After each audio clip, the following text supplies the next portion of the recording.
So, hi guys! This is Winter's Weddings and Dressmaking. Tuturuan ko kayo ngayon gumawa ng vest. Yung mga Egorot vest guys, ayun yung sample ko ito. Nasa mannequin. So, ganun. Egorot vest, i-front ko para makikita. So, ito yung gagawin natin. So, halimbawa, gusto nyo gumawa ng ganyan. Tuturuan ko kayo ang easy way para gumawa ng mga vest for kids.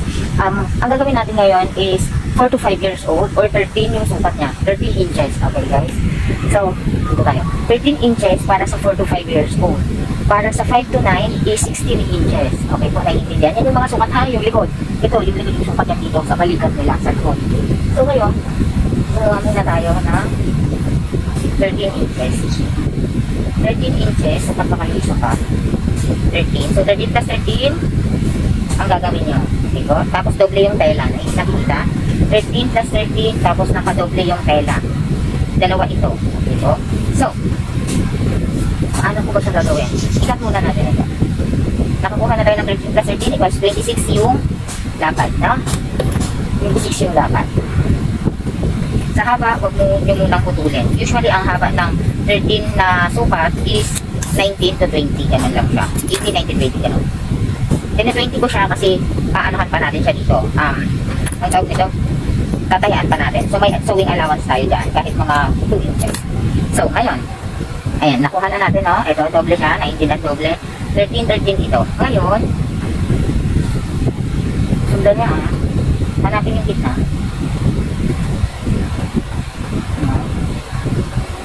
Ayan. So, ganyan na siya, no? Kita nyo? Para malaman nyo kung nasa gitna nga kayo, pagtaparin mo ito. Dapat magkita ito dito. Dapat pantay ito. At pantay din dapat ito. So, yun yan. So, paano makukuha yung sa leeg? No? Paano makukuha yung sa leeg ng bata? Gamit kayo ng ganito. Ako, ayan. Usually, ang sukat ng sa leeg is 3 inches. 3 inches. Ito yung 3. Yan yung 3, diba? 3 inches. Yan yung 3 sa bata. At yung pataas naman usually is 2. Ayan, diba? 2. Balik yan guys ha. And 3. So, dyan sila magtatagpo. Ayan, 2 and 3. So, dito tayo. Ganyan siya. Kita nyo? So, ngayon, i-curve nyo siya. Kailangan i-curve. Huwag yung papaabutin dito yung curve. Dito lang. Kasi tatahiin natin ito, diba? Tatahiin natin ito. So, ganyan siya. So, mayroon na tayong daig, no? Next, dito naman guys, sa likod naman tayo.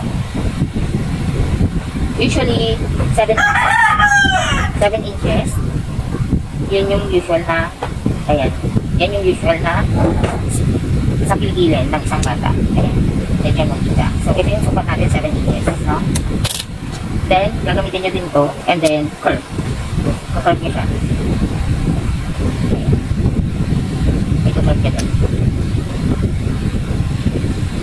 Okay na, meron na din tayo sa kiligin. Next is cutting. Cutting na tayo guys. Ito, sa leeg, pang front ito, pang front. Paano sa back? Hindi pwede na ganyan ka laki yung sa back. So sa back, dito lang yan, inakat nyo lang yan dito na kaunti. Kung hanggang saan lang din yung ayan. Tapos, pwede na kayo mag-cut ng sa front. Ingatan dahil yung sa front ay iba ang sukat sa back. Okay? Iba ang sukat ng front. Ito yung back, diba? Ito yung front. Iba yung sukat niya. Kaya, dapat, alam nyo, pag hindi nyo pa tansyado, sukatin nyo. Ako tansyado ko. So, pwede na siya, diba? Doon sila, para sila doon sila magkikita-kita. Pero ito yung front, ito yung back. Sukat natin yung sa kiligilin.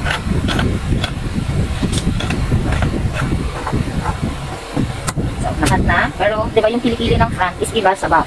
So, anong gagawin? Medyo luluwagan nyo yung kilikili nung sa front. Mga 2/8 or 3/8 yan. Hindi ako nga sa page yung ko. 3/8. Mga 3/8 ang aalisin nyo doon. Ito din. 3/8 din.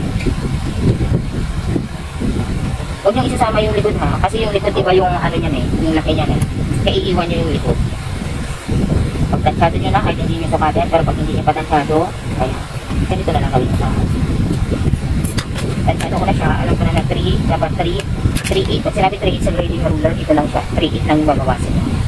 So, buksan natin siya. Ganito yung magiging itsura. Hindi ko na Pwede mo i-itsura yan. So, ngayon, paano siya tahiin? Kasi minsan kahit nakat na natin siya, or na-pattern na natin siya sa damit, ang hirap pa rin tahiin. Paano ba siya tatahiin? Ito na siya guys, huwag kayo maligid. Ganito na siya. Babalik na rin natin siya. Uy! Walay na, ang hirap na. So, ganito ang gagawin. Ayan. Ganito ang gagawin. Pagtatakpuin nyo pa rin yung front to front and back to back, diba? Meron tayong front to front. Ito guys, front, hindi siya dapat ganyan, diba? Kasi pag vest, diba, hindi naman siya nakaangat. Kailangan to skirt, okay? I-curve nyo lang siya. Ganun lang kadali. I-curve nyo lang. Walang madaming tentemorense, walang sukat na gagawin. I-curve nyo lang. Ganyan, i-curve nyo lang, okay? So, punta tayo sa back. Tingnan natin kung okay na ba yung leg. Sa leeg nito, masyado itong mababaw. So, lalaliman nyo ito ng konti. Walang sukat, nasusundin kung anong, ano nyo, kung gusto nyo lalim ng leeg sa unaha, sa likuran. Ayan. So, nabawas lang ako ng konti. Ayan, ito na. Nabawas lang ako ng konti. So, next, dito naman sa kabilang side, dapat dito ay, ayan, dapat dito ganyan. Diba? Nakita nyo kanina, kinarve ko yung kabila, dapat dito curve yan. Okay? Kasi ang pangit niya, pag pupunta siya sa, ano na gano'n. Okay, next, ano na po ang gagawin, paano na siya tatahiin? Since pinag-ano natin siya, right side to right side, diba? Tahiin na tayo. Tatahiin lang to, paikot lang. Okay?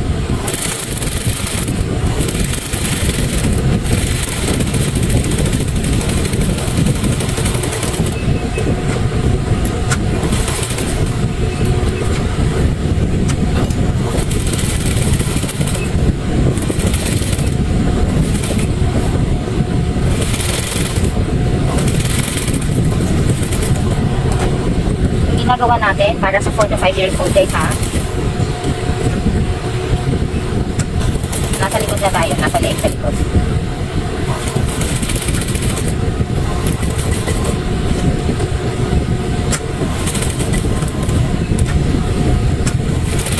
Nakikita nyo yung sewing allowance ko guys. Kita nyo. Oh, nandiyan ko matatanggal ng okay, work yan. So, hanggang baba guys. Tapos, dito, open lang. Okay? Open lang yan ha. Hindi hanggang dito tayo So, ano na po ang ginagawa nyo? Siguro hindi nyo nalagigit. Bakit ganyan na siya? Nakikita nyo? So, ngayon, huwag kakalimutan na i-cut ng mga maliliit para hindi siya magkaroon ng tulubot. Okay? Para sana naman yung ginagawa niya, diba? Pero hindi mo isasagad doon ha. Ito lang, ganito lang. Yung ginagawa ko lang. Gusto niya to dahil mahalaga ito guys. Dati hindi ko ito ginagawa. Sabi ko, bakit kulubot? Ito pala yung paraan para hindi nagpupulubot ang mga tela pag tinatali siya. Makikita niya mamaya kung para sa yung purpose nito. Lalo na yung may mga curve na part. Malaking tulong ito.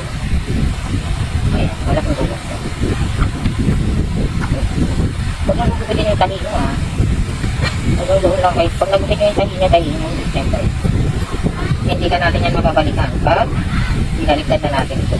Okay? So, ito na tayo sa isang part ang pagbabaliktad. So, di ba may iniwan tayong open? Ito yun. So, baliktad na tayo guys. Pabaliktad na natin. Okay? Baliktad na natin. Sa pagbabaliktad, dahan-dahan. Kailangan bawat kanto makukuha niyo. Okay? Bawat kanto kukuha niyo. Hindi pwede na yung mga kanto hindi siya makukuha. Ayan. Bawat kanto dapat makukuha niyo. Kita niyo yan, ginagawa ko. Bawat kanto kukuha. Hindi pwede may mga naka-fold na kanto. Okay? Dito mapasensya ka dapat sa gawain. Pero ito yung pinaka-easiest way, diba? Pag matutusin, wala ka na masyadong madaming kakabit dito guys. Pag nabaliktad mo na to, okay ka na. Pag nagawa ka na. Dapat makuha ka lahat na kanto.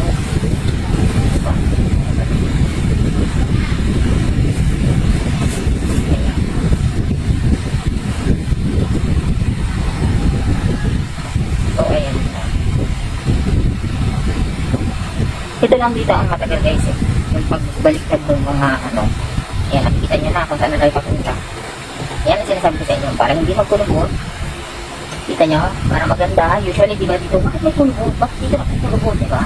Ganun ang gagawin nyo. Dapat, nakat nyo siya ng kaunti. Eh dito, di ba? Walang kulubot. Minsan nagkukulubot yan eh. Kasi nga, wala siya. Kung maganda din siya makalinga. Kita nyo? Maganda.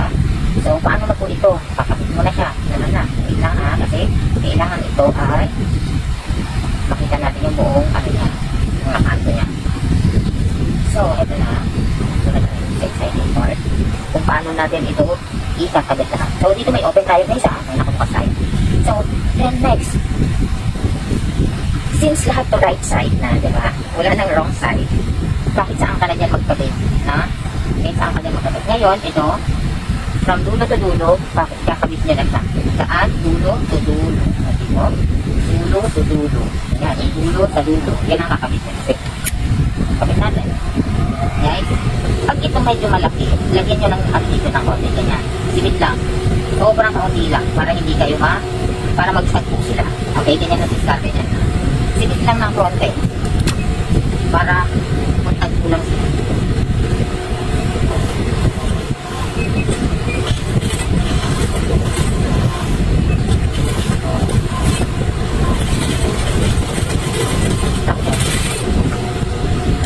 Next, ito na mag-isa. Nakita nyo na ba? Mabubuo ba? Magiging best ba? Parang kanina hindi nyo pa nakikita eh, no?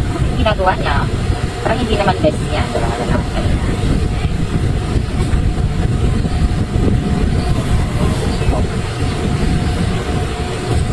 Pagkakita nyo na kaya matatanggalan ng with the density part ng mananay. So, ganun pa rin. Dapat magtagpo pa rin sila dulo-dulo.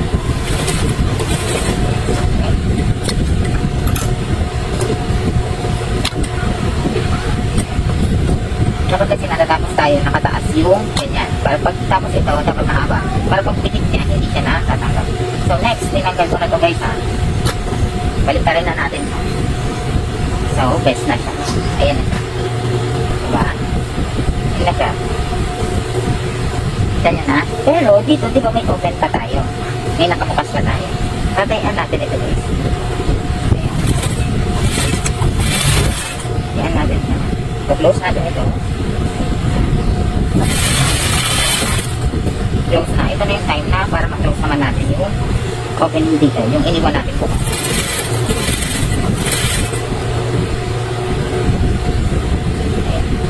Kunin nyo pa rin yung kanto. Kasi nga, pag hindi yan naka-white, pangit yan. So, ayan na siya. Wala nang bukas, diba? So, ito na siya guys. So, meron na tayo pang 5, 4 to 5 years old na best. Ang best talaga ay mahaba, diba? Kaya nga sinabing best kasi nga, mahaba siya hanggang ano-ano talaga. Nakikita nyo ba? Diba? Diba? Kasi, ang gilid ng guys, ng kilikili, mas malawak talaga yung sa front para hindi siya, di ba, halimbawa, yung bata, yung natin, di ba, mas malaki talaga yan dyan para hindi siya nagkikilahan. Ganyan talaga. So, ito na siya guys. Ayan. Ganyan lang kadali gumawa ng isang test. Ayan. Kung gusto ng client, mas maiksi, pwede mo siyang iksihan. Pero usually, ganito talaga ang sukat niya. 19 inches. Gano'n. 19 inches para sa 13. 13 na, siya, di ba? Ayan. Saan nagsukat ng 13? Ito, yung likod. Yung likod niya, para magsukat sa kanya. 13 by 19. Ito na yung test ng isang bata na pang 4 to 5 years old. Ito na siya. 4 to 5 years old. So, sana may natutunan kayo guys. Ayun na siya.